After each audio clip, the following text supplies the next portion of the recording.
Welcome to Board Game Empire. We're going to be showing you an overview and review of SiliconVania from WizKids Games. So this is a game that will be coming to retail here very shortly. Anthony did an unboxing video recently, so you can see all the components really well. And we're going to be showing you a good overview and then tell you what we thought about the game after.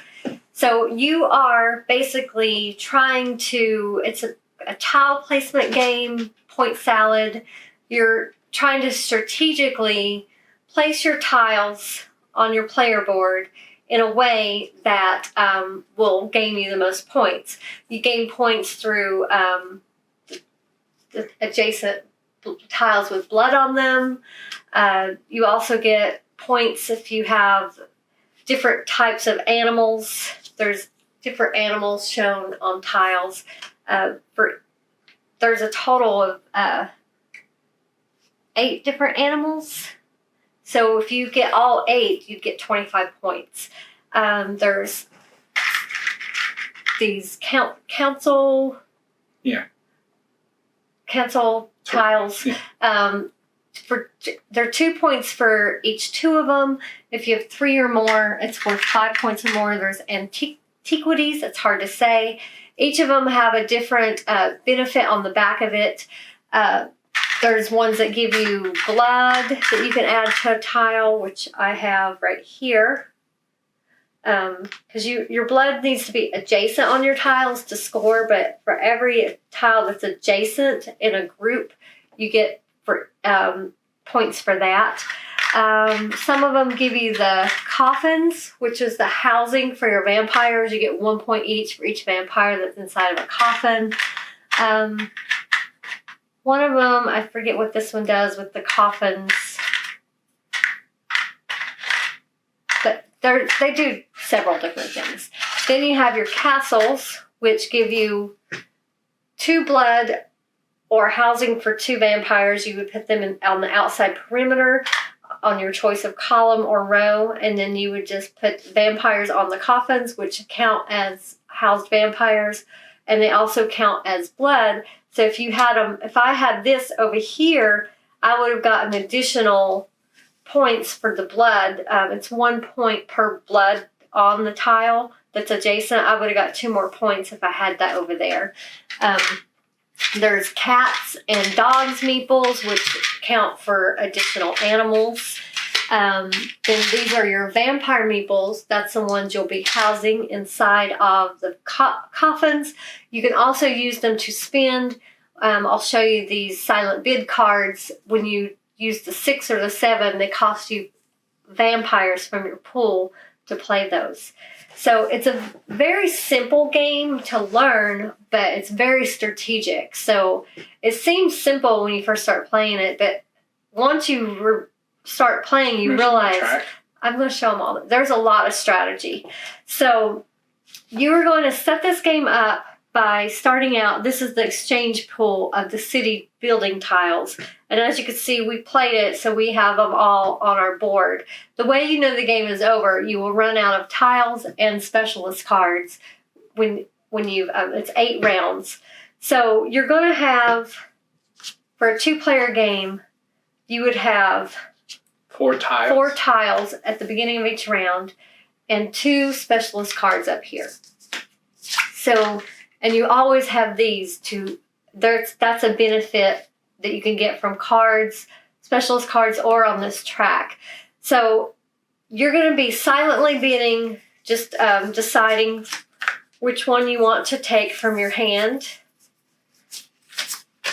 You both simultaneously show them. So if I did the 7, that shows I would have to pay 2 vampires to be able to play that. You start the game out with 2 vampires. If he played this one, he would have to play 1 vampire. I would get the silent bid card, which is a smaller card. They're numbered 1 through 7. 1 through 7 allows you, if you have the highest number, to pick first from the city building tiles. In a 2-player game, you pick 2 of those. The other player gets the 2 that's left over. So you would just choose which ones you want to place in your city. Once you place them, they cannot be moved unless you get a benefit that allows you to do that. If you happen to tie on these, the tiebreaker is your specialist card. There's never a duplicate number of these, so whatever number is highest, you would win the tie between these. Then after you resolve these, if some of these have benefits, the 5 has no benefit. The 3 allows you to get one of your discarded silent bid cards from your discard pile and take it back, because you will be discarding these. They're normally a one-time use, but you do get opportunities to get one back. The number 2 one allows you to gain a vampire, and the number 1 one allows you to gain a vampire. If you'll notice in this game, the lower the number on the rank, the higher the reward. But you kind of, when you do that, you don't get to go first. So right. The specialist cards also have benefits, but they also have in-game objectives. So when you're playing it as a specialist card to bid with, you go off this bottom part, which is your reward you get. If you're using it as a city objective, you would go use the scoring objective and ignore this part. So it would be the centerpiece. So this one, if I played this to bid, I would get to go first because it's higher, and I would gain 3 vampires. Then I would discard this and choose one of the 2 here based on maybe either the city objective scoring or the reward I get for using it as my bidding. For instance, this one allows you to exchange from the building pool. So you could exchange any tile on your board for one of these. So say later in the game you have a different city objective you're going for, you might want to change those out. That's the only way you can do that. So at the beginning of each round, you're going to be doing that every time, refreshing it, because these are going to be gone. Put 4 more here, 2 up here, and you will just be doing that every time, doing a silent bid and a specialist card. Seems easy enough, but there's a lot of strategy, because within all that, you are trying to, of course, get a lot of vampires that are housed, and you can move these on and off. You just, by the end of the game, you need to have a vampire on each of your coffins that are on your tiles. This is their housing. And if you don't have a vampire on one, there's no points for that. Any unhoused vampire or a coffin without a vampire on it is no points. So that's an easy way to gain a lot of victory points is housing vampires. So you want to try not to spend as many and try to get them on your tiles if you can. Blood, the little blood marks on tiles is a great way to get victory points, because the more you can get in a group, the more points you get. 1 victory point per blood. I already went over the animals. Then from after rounds 5, 6, 7, and 8, you're going to be choosing a card from your hand. It could be the card you just got from the specialist selection or one you already had in your hand. You're going to be looking at all these objectives and looking at your tiles and deciding which one you think would benefit you the most for in-game scoring. And just a quick reference right here is what all those symbols are to help you quickly reference what those do. So, for instance, there's one that for each park that you have that's adjacent to a housed vampire, so a vampire on top of a coffin, you get 2 points. See, I had 2 parks that met that requirement. I didn't pick that. I ended up not picking that objective, but if I had that would have been 4 for each card that I had that scoring objective on. I went with where for each a neighborhood, which is this purple one, that is next to 3 different tiles, you get 3 points. I had 2 that met that objective, so that's 6 points, and I had 2 of those with that objective goal, so that's 12 points right there. The other one is for each mausoleum that's beside a blood bank, you get 3 points. I had 3 of those. I moved my tiles, but I had 3 of those that met that goal. They were right here. So that was 9 points for each of those cards. So you could see how you would, and then it's a little easier. Well, I was pretty lucky this game. My cards and those tiles just kind of fell in place for me. But it does get a little harder near the end of the game. You're kind of hoping, like I was hoping a certain card would come out because I would have really benefited with the one that had the metro station for a column. It had has 4 different tile types. That's 3 victory points as well. That would have been 6 points each. But honestly, I still got the same points. But that one would have also helped me. I ended up luckily getting this one. So I was down to the last round. You're kind of, or I was hoping for that lucky card. So you're kind of in the beginning of the game placing your tiles, just hoping that your objective tiles line up. And I was kind of setting objectives aside as I placed tiles to plan for that. And you will kind of change your mind throughout the game, but you're always mindfully eyeing those in-game objectives, because I gained 30 points just from my objective cards at the end of the game. That kind of makes or breaks the game, I think. And I did notice we played 2 different games. He won the first one. He got 64 points. I won the second one. I got 64 points. So, and the second place, I had 47. He had 40. So it seems like there's about a 15 to 20 point difference between in a 2-player game. And the winner has like 60 some points, just in our example.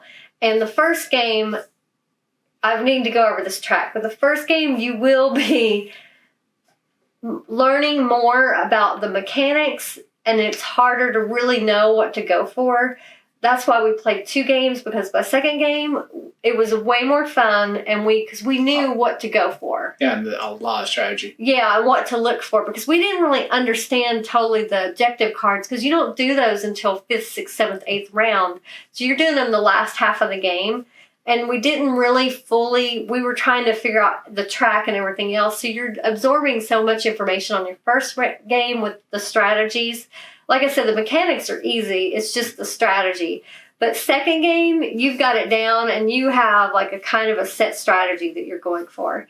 One thing I didn't go over is this survival and innovation track. They will be cards that allow you to move on those tracks. For instance, this one allows you to move 3 spaces on the innovation, 3 spaces on the survival. So innovation is the white. Yeah, so you start here, and I will say this track tripped me up. For some reason, my head would not wrap around it the first game. Yeah, it was a little frustrating.